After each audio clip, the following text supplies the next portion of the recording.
ना काहू से दोस्ती ना काहू से बैर। हम उस किसी पत्रकार का समर्थन नहीं कर रहे हैं जो आपके इस नेक्सस के साथ मिलकर आम आदमी को परेशान करता है। ना ही हमारी ये मंशा है कि हम मेडा की छवि को दूषित करें। हमारी तो कोशिश यही रहती है कि हम किसी ना किसी तरीके से मेडा की ट्रांसपेरेंट पॉलिसीज को जनता के पास पहुंचाएं। लेकिन आपके जो सचिव है ना, उनकी तो बात करने की हिम्मत नहीं है।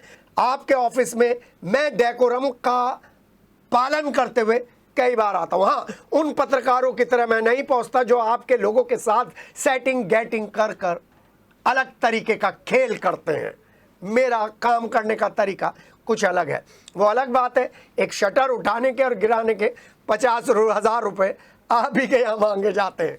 आप ही के यहाँ ये भी बात की जाती है कि हम तेरा मकान बनवा देंगे, इतने पैसे दे दे। लेकिन हम इन सब बातों पर चर्चा नहीं करते। हम बात करते हैं कि कानून अपने हाथ में क्यों लिया।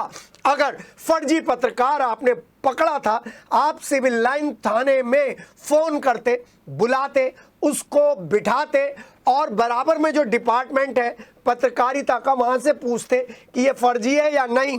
और अगर वो फर्जी निकलता तो उसके खिलाफ एफआईआर कराते, एक्सटॉर्शन के इल्जाम लगाते और उसको ऐसा सबक सिखाते कि आगे कोई फर्जी पत्रकारिता के नाम पर ना तो आम आदमी को ब्लैकमेल करे और ना ही मेडा की छवि खराब करे। लेकिन ये क्या, आपका हजूम का हजूम किस तरीके से मारपीट कर रहा है और उस पत्रकार के साथ मारपीट कर रहा है जो बार बार कह रहा है भैया सुनो, मैं इसके साथ नहीं हूं, मैं तो यहाँ लड़ाई झगड़े हो रहा था इसलिए फोटो खींच रहा हूं क्योंकि मेरा चैनल है, मुझे भेजनी है। आज ये सवाल सबसे बड़ा है कि क्या इस तरीके का व्यवहार उस योगी शासन में पत्रकारों के साथ होगा जो योगी शासन पत्रकारों की सुरक्षा को लेकर, पत्रकारों की बीमा पॉलिसी को लेकर, पत्रकारों के इलाज को लेकर, पत्रकारों के आवास को लेकर लगातार हर स्तर पर काम कर रहा है। और सबसे बड़ी दुख की बात यह है कि कोई भी जनप्रतिनिधि, ना पक्ष का ना विपक्ष का, इस मामले में सामने आया है। जिन लोगों का एफआईआर में नाम है, अगर वो वापस ले लिए जाते हैं तो उन्हें और भी शय मिलेगी। और अगर इनके खिलाफ कार्रवाई नहीं करते तो आपकी ईमानदारी पर बड़ा सा प्रश्न चिन्ह है। वीसी साहब, अपना एक फोरम बनाइए जो पत्रकारों के लिए निश्चित समय हो। जैसे एसएसपी रोहित सिंह सजवाल ने एक टाइम फिक्स कर रखा है कि इस टाइम में आइए, इस टाइम में आपको सारी क्वेरीज के बारे में बताया जाएगा। नेशनल हाईवे से लेकर आप आउटर बाउंड्रीज पर घूमेंगे वीसी साहब ग्राउंड जीरो पर, तो आपको इस नेक्सस के बारे में पता चल जाएगा। जो मेडा की छवि, जो उत्तर प्रदेश गवर्नमेंट की छवि, जो योगी सरकार की छवि पर लगातार प्रश्न उठा रही है। हम किसी भी फर्जी आदमी के साथ नहीं है, लेकिन फर्जी आदमी की एंट्री मेडा में बंद होनी चाहिए। आपकी पॉलिसीज को हम प्रमोट करते रहते हैं। आप जब से आए राजस्व लगातार बढ़ा है वीसी साहब, और छवि भी बढ़ी है और अंदर के हाल भी बढ़े, चोपला भी सामने आया है। हमें आपसे बात करने की जरूरत नहीं है, लेकिन अपना व्यवहार अधिकारियों को सुधारना पड़ेगा और सुधारना पड़ेगा।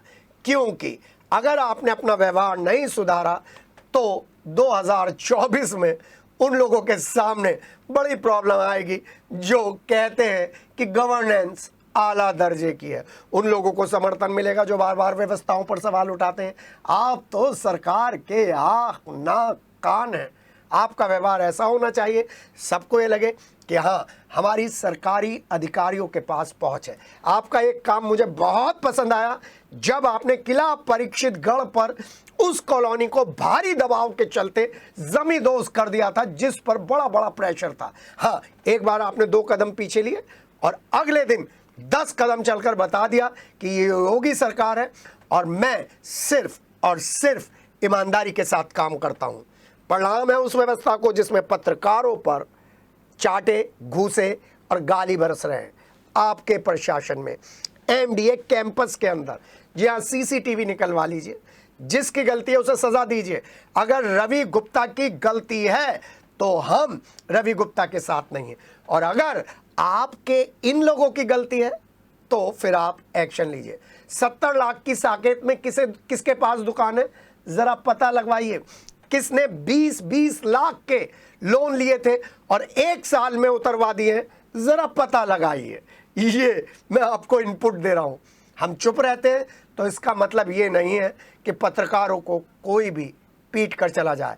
फर्जी पत्रकारों के खिलाफ सिटी हलचल ने मुहिम चलाई है, चलाते रहेंगे, और ऐसे कर्मचारी और अधिकारियों के खिलाफ भी मुहिम है जो कहीं ना कहीं से पर्दे के पीछे से अपना रोल प्ले करते हैं। नमस्कार, मिलते हैं अगले बुलेटिन में।